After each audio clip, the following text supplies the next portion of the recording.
Hello, everybody. Welcome to an exciting new episode of Chips and Salsa. I'm CRob. I'm Jerry. I see you're looking pretty sharp today, Jerry. Yeah, I got my new Intel security jersey on.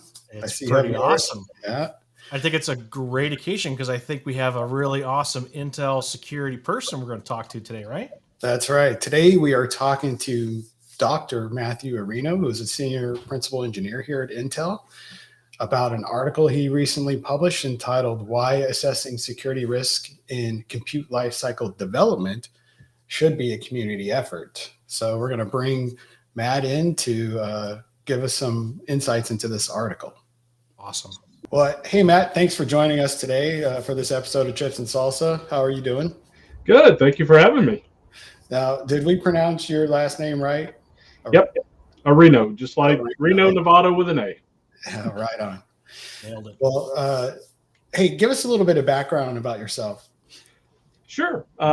So I actually just joined Intel in 2019. I keep saying just, it's actually been 3 years now. Doesn't feel that long, but I actually started my career at Sandia National Labs. I was there for several years. Did a PhD out at the University of New Mexico under Jim Plasquelic, focus on embedded system security. Moved over to Raytheon Cybersecurity Solutions in 2013.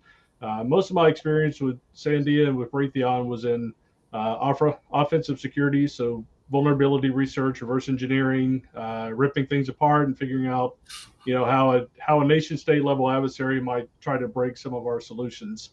And then, yeah, it was a little terrifying, but fun. And then towards the end of my time at Raytheon, I moved over actually to the defensive side of the house. So had some friends that were working on high security solutions, putting together security architectures for those. And they're like, hey, you spend all this time breaking these systems. Would you mind helping us keep them safe?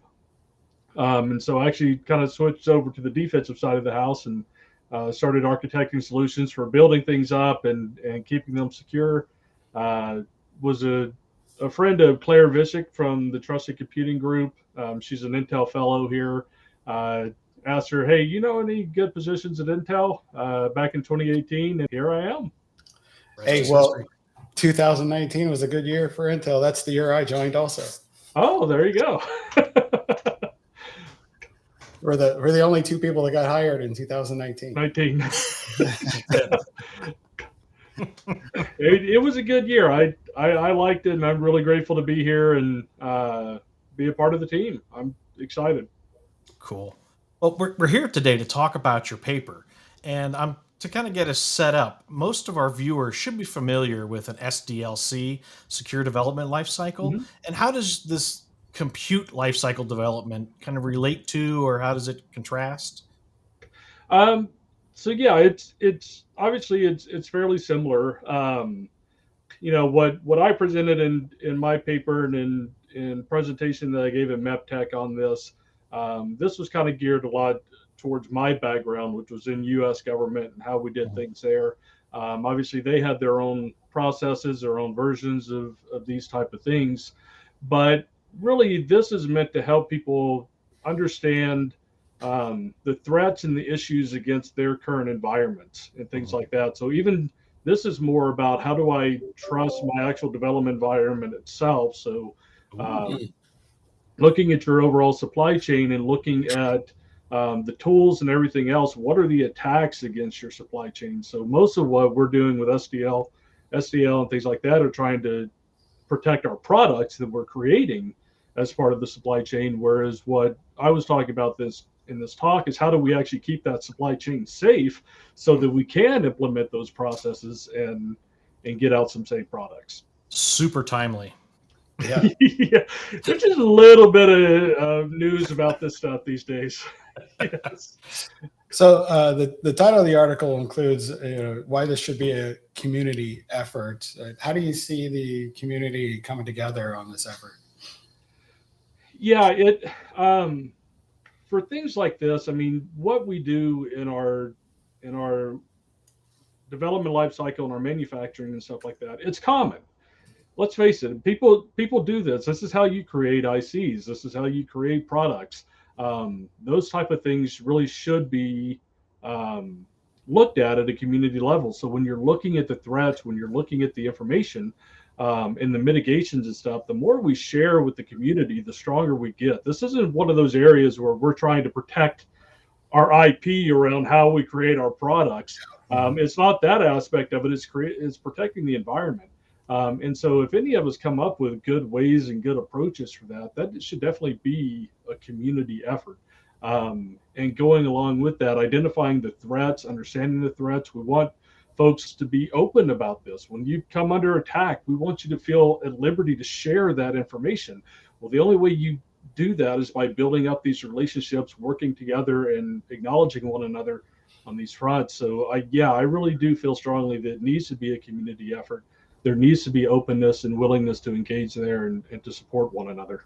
Yeah, it sounds though like you had to do a lot of work to build up the trust in those engagements. Yeah, it doesn't happen naturally. I mean, a lot of the times we see other manufacturers predominantly as almost as an adversary. They are our competitors.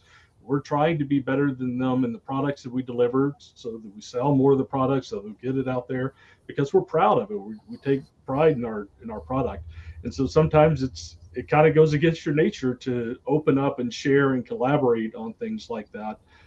So you just got to put that aside sometimes and realize, hey, there are aspects of what we're doing that we can be friends on, that we can really work together on.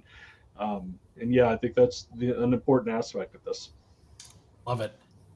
You mentioned that this is kind of a four-step process, and Jerry and I thought might be a great primer for our audience to walk through that. You mentioned that step one is to establish a life cycle. Can you describe how that happens and walk us through that? Yeah, so at Intel we have a fairly easy to define life cycle of the initial development concept and Mhm. development of a product into the integration, the manufacturing, and then the provisioning, testing, verification, etc. So there's a fairly straightforward flow. But other vendors don't. When you're a third party provider, maybe your flow is a little bit different because you don't have the manufacturing aspect of it. You just have the development side of it. On the other hand, if you're TSMC and maybe you're not doing the design, you're just doing the manufacturing. So your life cycle looks different from what another organization does. Sense. And since threats come into you at different stages of the life cycle and vary in their intensity based upon where they are, it's important to start with that foundation. What is my life cycle? What does it look like? What parts of the overall process am I actually involved in? So that once you lay that foundation, then you can start assessing, your risk to attacks and things like that. Mhm. That's cool. So step two, identify threats in the supply chains. What are the primary threats that folks should be looking at? It's difficult to say that there's one primary one. I mean, certainly, if you read through the news and you look at and you understand where you're involved in this, which one is primary for you is really going to vary depending upon from one organization to another. But starting off with the common set, I think that's a big issue. I've worked with a lot of standards organizations, worked in groups that have tried to put together information on this. There hasn't been, one catalog of all these threats. We can look at things like the CSVs and the CWEs or CVEs and CWEs, and they do a pretty decent job of laying out some of those aspects, but they're not always necessarily looking at the actual supply chain manufacturing aspect as they are looking at the design of the product. And those threats can be different, and oftentimes are. So from that perspective, just understanding what that looks like. And then the insider threat, that's always a big one, because if you have an insider threat on there, in many cases, 90% of the mitigations that you're putting in place to keep people off your network, to keep them out of the systems, they'll just go bye-bye because, now you've got this person inside. And that one's a really fun one too, is people are now looking into adoption of this zero trust concept. Zero trust is really easy to do when you're in the government world because we, we The government all doesn't trust anybody? exactly government doesn't trust. We just kind of expect it, and when we go into that position, you expect that that's the way it's going to be. You go through this process to get a security clearance. You go through all the steps. You understand what has to be done on there. Security is paramount on your mind, and even to some extent, people would argue that you give away some of your social liberties and in pursuit of these additional security steps. Um, but whether that's true or not, looking at the zero trust aspect, it's really difficult from a corporate network to turn to your employees and say, actually, I don't trust you. I need you to do the work, and then I'm going to validate that work. And after I validated it, I'm going to trust you. You really can't do that in a corporate environment. And so that insider threat and a lot of those things become a real challenge to organizations like ours, like Intel. So how do you address those things? How do you compensate for those things? Putting in multi-factor authentication, putting in multi-party verification, putting in steps like that, which again, they're annoying for many of us, but they become a necessity to try and compensate for these things. Before I move on with the life cycle, a point you mentioned earlier where you talked about how you referred to different standards, CWE and whatnot. We recently talked with Jason Fung, who CWE is a way of identifying root causes, the programmatic reason behind a problem. And as a hardware company, most of the CWEs historically had been all software. And Jason helped head up an effort to create hardware focused CWEs. So, from your perspective, as you were looking at these different standards, would anything like in the MITRE ATT&CK framework or any of these other bodies, was that informative at all to the work as you were building this life cycle idea? Um, so I mean, it was definitely a resource for Mhm. us, for me on that. And I mean, the CWE came out recently. That a lot of Yep. what was in my talk and in the presentation material was based off of experience from Hmm. um, years hence.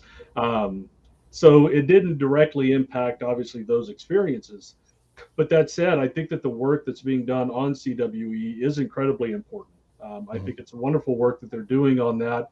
I actually worked together with Johnny Valimer in our group, and we kind of put together an initial concept for creation of automated threat modeling tool for Intel, which we're currently in the early phases of right now. And when we did that initial proof of concept, that was one of the first things I did was I wrote a couple of Python scripts to go down to the CWE website. They pulled down all of the stuff, um, pulled pulled all the information out of it. It threw it into a Neo4j graphical database, and then from that we could model a full architecture and assign different characteristics to the different components in the architecture, and then launch scripts against it that would generate an automated threat model for it That's based upon the type awesome. of concept. So it becomes this learning iterative database where we've got all of these threats that are in the CWE. We've got mitigations. In some cases, they list out possible mitigations for it. Some they do, some they don't. But as you can throw those into a database, and then as you have teams come through with their solutions, you get more attacks that you can add in, which also allows us to communicate back to CWE and again, community effort on this, make that solution smarter, while at the same time identifying it for our product, identifying the mitigations, bringing in the mitigations. So hopefully when other teams come through, they can see the mitigations. They're not stuck trying to reinvent the wheel and come up with a new mitigation all on their own. They can see what somebody else has already done.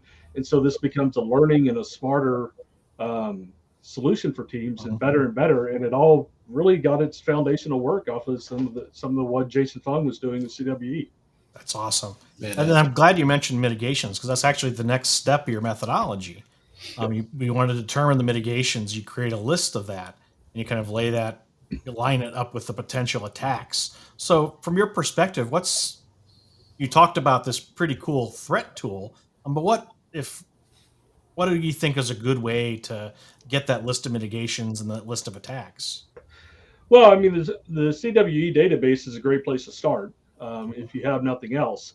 In most cases, information that you have about those mitigations, a lot of times your IT departments and groups like that that have been dealing with these type of threats are great resources on that, because you can just ask them, hey, what are we doing right now? What are, um, if you can lay out these threats and you have a table, for instance, of threats, maybe you just hand that off to your IT folks and you say, hey, can you tell us what you're doing against each one of these threats? Even if you don't know for sure that that threat applies to you yet, still just get their thoughts on it and stuff. It's usually not a wasted exercise. But then once you identify, yeah, these are the threats against the specific type of components that our company makes at this stage of the life cycle, this is what we need to be worried about. Then you can start working with them to figure out, hey, what are we putting in place? And it really becomes a question of, do we have anything there to protect against this type of an attack? If we have something there, is it a full mitigation or is it just a partial mitigation? Meaning, is this something that would push an attacker back for a little bit but wouldn't stop them completely, or for the particular component or whatever it is you're trying to protect against, does it just completely knock out this solution in its entirety? That becomes a critical question and a distinction between the two. So as you do that, and as you do that analysis on there, what you'll see is it starts showing you your gaps. It starts showing you where do I have potential threats here that I don't have a mitigation for, and where do I have threats that I need more mitigation for? And from there, that's where that community aspect really comes into play. As people update the CWEs with potential mitigations, that helps. Looking at different solutions that are out there that are being offered by service providers helps with those type of things. And just talking. If we can just talk as a community and say, hey, we've got this problem here where we've got these repos and stuff that we're maintaining internally. It maintains our source code. We're worried about somebody coming in here and nuking all of our source code. And you think of it, from Intel standpoint, look at our processor design, look at our software solutions, look at the firmwares and everything else that we create. What would be the impact if someone came in and just nuked that for a particular program? What would that do? Type of thing. So that's where understanding those mitigations and making sure that you have a full mitigation in place for that becomes really important. So that kind of leads us then to the fourth step in your methodology, around investment. I'm assuming an organization would probably want to do a bunch of this other preliminary work to understand their threats before they can start to right size the investment they need to make. Yeah. Absolutely. Understand their risk appetite and whatnot, tolerances. Yeah, I'm sure I'm probably preaching to the choir for both of you as well as individuals who will watch this later. Going to corporate and just saying, hey, I need $12 billion to mitigate all these threats is usually not going to go over well. You've got to be sensible in this, and certainly we're making progress in the sense of being able to get additional funding and things like that. As unfortunate as it is that things like SolarWinds happened and these other supply chain type of attacks happen, it becomes incumbent upon us to leverage that to make a silver lining out of these problems, where we can go to leaders and say, hey, we need money to be able to do this. But to do that, you've got to have a good strategy for that. So looking at where your mitigations are, looking at where again, you have no mitigations, you have partial mitigations. Figure out what your low-hanging fruit is. What are the things that would be very simple and very easy from a cost standpoint for me to fix on this? And if you can lay out those simple low-hanging fruit items and calculate a decent budget for that, presumably they're low-hanging fruit, they're not going to cost too terribly much money. And then, then you kind of categorize, into your medium and into your high in terms of costs, and figure out a strategy for that. I'm going to go after all of these low-hanging fruits. I'm going to go after 50% of my medium risk. I'm going to go after 20% of my high risk, where the high risk maybe isn't as much a risk of the possibility that it's going to happen, but the cost of doing a mitigation on it.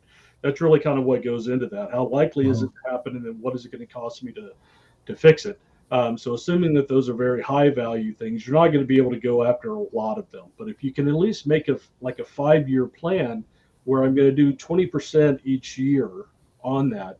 And so I'm going to do 20% of all of my high budget things. I'm going to get after my low hanging fruit really quickly. I'm going to get after my medium risk aggressively as well, 50% on that type of thing. Yeah, I can give you a budget. It's going to look pretty decent for that first year, and then it's going to taper off a little bit as I get rid of that low hanging fruit in the middle thing. So you're going to see, hopefully, it can actually go down a little bit over the years. But it'll at least get you there. So it shows you have a full investment strategy to actually get to that point.